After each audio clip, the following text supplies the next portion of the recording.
What's up guys, John Bird III here. We're back again for another video. Today's video we're going to talk about my overall flipping setup, but more importantly we're going to talk about the setup that I use specifically for bed fishing. So we're going to talk about the rod, the reel, the weight size, and the three different baits that I normally rotate through whenever I'm bed fishing and I see one of those giant females sitting on the bed. So to kick things off, we're going to go ahead and talk about the reel. So the reel that I use is the Team Lose Hyper Mag. You've already seen me talk about this before.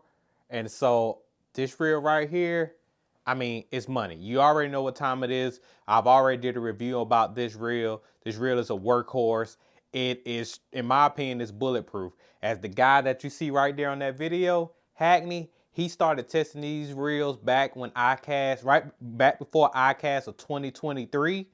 And so when he could not find a weak spot in his reel, as I said in the other video, that let me know right there, oh yeah, this reel is money and I could literally throw it in any type of situation and I know it's going to perform. So that is why I chose the Hyper Mag.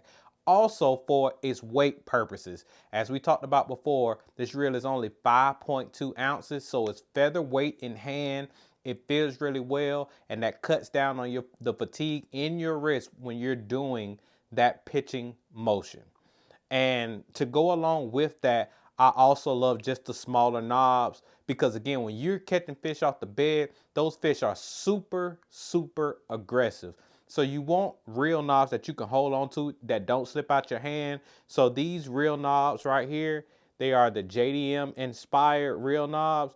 And so you see that they're really round, and then they have the Drytech Ultra Pro Weave wind grip on there. So they're super tacky, meaning that they feel really good and they have a lot of grip so it don't slip out of your hand whenever you're cranking on them. And so that's what I love the most about this reel also. And like I said, it's workhorse. So check these out. They retail for $349.99, and I'll just be honest, that is a little pricey. But on the flip side of that, if you get this reel will last a long time. And this reel, the previous generation was a popular model amongst all our pros. So just keep that in mind. If you're willing to invest the money in a craft, and especially if flipping is your favorite technique, you want to find something that is going to be perfect and that you can have for a long time. And the Hyper Mag is that. And that's why I chose it also. So we're about to go into the rod. But one thing, let me make sure I don't forget this. Line size. I got 20-pound Strike King tour grade fluorocarbon line on here. There's no need to play with them. 20-pound line will get it done because you know those fish, sometimes they bed in some really gnarly places, tucked behind logs and stumps and stuff like that. So you want to make sure you have really strong line. 20-pound is my go-to when I'm flipping jigs or whatever. 20-pound is my go-to. You can get away with 17, but I say, why even try to worry about what you can get away with? Go with 20 and you'll be perfectly fine. Now, going into the rod. The rod we have, again, that guy right there, we got the Team Lose Signature Series Greg Hackney 7'6" heavy power fast action Signature Series rod. Now, why did I choose this rod? I chose this rod because I don't want to play with the fish at all. I want to get them in the boat as fast as I can. Now, when it comes to length of rods, I like 7'6" is a long rod. Let's just be transparent, right? A 7'6" is a very long rod, and sometimes when you're talking about big rods like the 7'6" pitching stick, they can be a little tip heavy. Well, when Hackney designed this rod, he wanted this rod to be balanced really well. So it's lightweight, it's not tip heavy, and that is one thing that really drove me to this rod in particular. Now, also, it doesn't feel like a fully 7'6" rod. It actually feels a little shorter. I would say like a 7'4" if I had to be very exact. That's what it feels like. It doesn't feel like a big, long 7'6" rod. Because some 7'6" rods, let's just be transparent, they feel like you got a 7-Eleven in your hand. Whereas with this rod right here, it doesn't. It actually feels a little bit shorter. So that's another reason why I like this rod. This rod has a lot of backbone, but it also has the perfect tip for whenever you're pitching to actually pitch that bait into the bed or just pitching around cypress trees or whatever. Now, one thing I do want you to keep in mind when you're talking about rods, you want to find a rod that you can fish with very comfortably. That is very, very important. And that is another reason why I like this rod in particular. Now, when you're talking about bed fishing, why would you want a longer rod? A 7'6" allows you to take up a lot of slack simply when you set the hook. Now that still means that you have to reel down and then set the hook unless you're one of those slackliner guys.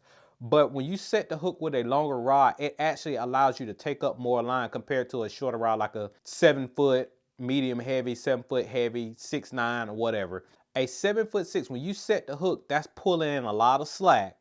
And that allows you to take up a lot of line so you can get that fish off that tight bed when it's tight up against boat dock posts and stuff like that. You can grab that fish and snatch that fish up out of there super, super fast. So that is one of the advantages of having a longer rod. And that's another reason why I more so lean towards this rod just for flipping in general. But in today's video, since we're talking specifically about bed fishing, that's why I chose this rod. Now, I want you to leave a comment in the description if you would like me to go over my flipping rods. Now, I have more than one. They vary in limbs, but I have very specific reasons why I'm going to choose which flipping rod for whatever situation. If you want me to do a series or just an in-depth video on all my flipping rods, leave a comment below. And who knows, we may go ahead and drop that video. Now, going into the baits, I'm going to talk about the top 3 baits that I use when it comes to bed fishing. And so two of these baits are very new to the market and one is not. So the first bait that I want to mention is the Mock Craw. So these just came out on the market. Mock just released these and these things are legit. And one thing I like about it, it's just a slim profile. The body is very thick, so you don't rip through them as much. I also like the appendages on them. And so one thing I want to show you with the appendages, and if you can see that very well, the appendages, they are very thick. And so what that is going to do, that is going to allow a more subtle action when you're flipping. And so when you want that subtle bite, or if you see those fish getting very skittish, you throw something in there a little bit more subtle, they're more apt to bite. And that is why I like the Mock Craw. Now, the second bait that I want to talk about, it's a staple. A lot of people use it and it's been around for a while. And that is the Rage Bug. Now, if you use the Rage Bug, you already know what time it is. It has very great action. It's aggressive in my opinion. And when you want those fish, you want to quickly make them mad and they're not skittish, pick up that Rage Bug, they're going to grab it. You get them in the boat. I mean, it's a staple. I love the Rage Bug, especially in Chameleon. You won't hear me talk about this much more. So just remember, Chameleon, fire. Now, the final bait we're going to talk about right now is a bait that I recently mentioned in one of my other videos, and that is the Rage Hawk. That little thing there is money. As Stale Cracker say, put that on a cracker, dude. That's money. And so right here, this bait right here holds a 5/0 hook. We talked about that before. And then this is just another bait that they're not used to seeing because they just been released. And you drop this on their bed, super small. And then they got those appendages, those rage tail appendages. And so those flappers gonna be moving. They're gonna instantly nose down on this thing and gone. And guess what? When they bite that, they coming in a boat. Ain't no ifs, ands, or buts about it. And that's why I like this bait. And this is probably going to be the first bait I'm going to pick up just simply because of the profile and how small that it is. And that's why I really like this bait. And that's why it's my go-to whenever I'm talking about flipping in general, because of the compactness. They're used to seeing big bulky jigs and big bulky stuff. So sometimes you can finesse them, but also you put the right hook in there. Like I said, a 5/0, they're not going to miss the hook when they bite this. And that is why, I mean, this is a great option to use whenever you're bed fishing or just flipping in general. Now, with these baits, the perfect weight size that I tend to lean to first is a 5/16 ounce weight. Now, that sits between a 1/4 ounce and a 3/8 ounce. So it's dead center in between those two weight sizes. If I feel like I need to go up or I'm fishing a little bit deeper, then I will go to the 3/8. If I feel like I'm fishing too shallow or it's falling too fast, then I go to the 1/4. But I mean, just to be honest, a 5/16 I feel like personally is the way to go. Ain't no ifs, ands, or buts about it. It's a great middle of the pack size, and you can still feel your bait when it's on the bottom, whether you're dragging your bait out from the cover around like anywhere like cypress tree stumps or whatever like that, or you got hard bottom.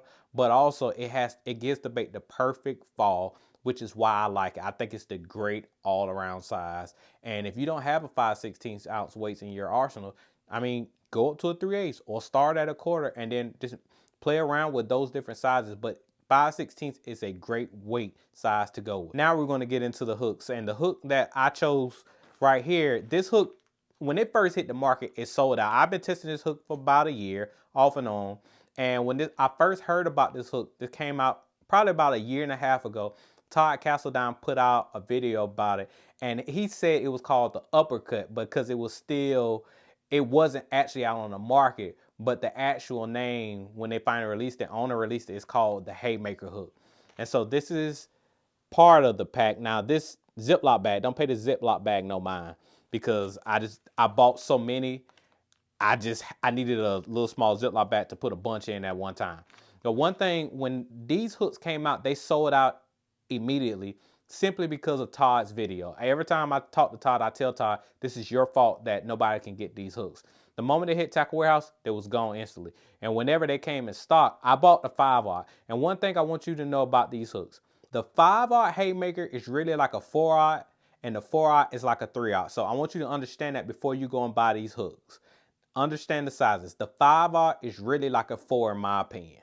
So keep that in mind. Now there's a video of Todd Castledine talking about this original hook, and I will put it down in the description. But you will see every time they set the hook, it pinned the fish in the roof of his mouth, dead center.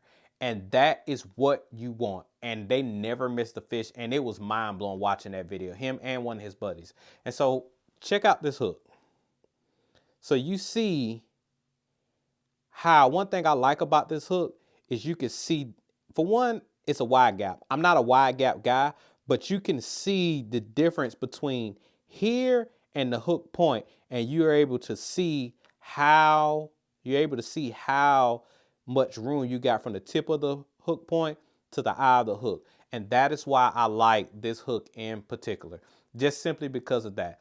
And so, because I will say this, I haven't had the best luck with a straight shank flipping hook, and my favorite hook is a owner offset wide gap worm hook. And it's a 3X strong hook because I like beefy hooks, but because of the gap, just like this has. So this here is a combination of an EWG, that offset wide gap worm hook, and a straight shank flipping hook. It's like, that is this hook all combined into one. If I had to pick one hook for flipping, it would be this, and simply because of the mixture of the 3 different hooks. Now you can rig a punch bug with this hook and you still got plenty of room, and that's why if you rig a rage bug, you also got plenty of room also. And so because it's a mixture of that wide gap, so you want a hook that you can have a little bit of variety of hooks mixed in one. And again, that is why I chose this hook. So keep that in mind whenever you're looking for the right hook with bed fishing. Give this hook a try. I'll just be honest, I'm a little biased. I'm an owner guy. I've been an owner guy for pretty much since I started bass fishing. I started with Gamakatsu, didn't like them. I messed around with some of the mustads, wasn't necessarily a fan. Now, sidebar, they do have a new hook. There's an Alpha Point hook, and it's very similar to the Haymaker, but it has a more of a boxy type shape to it.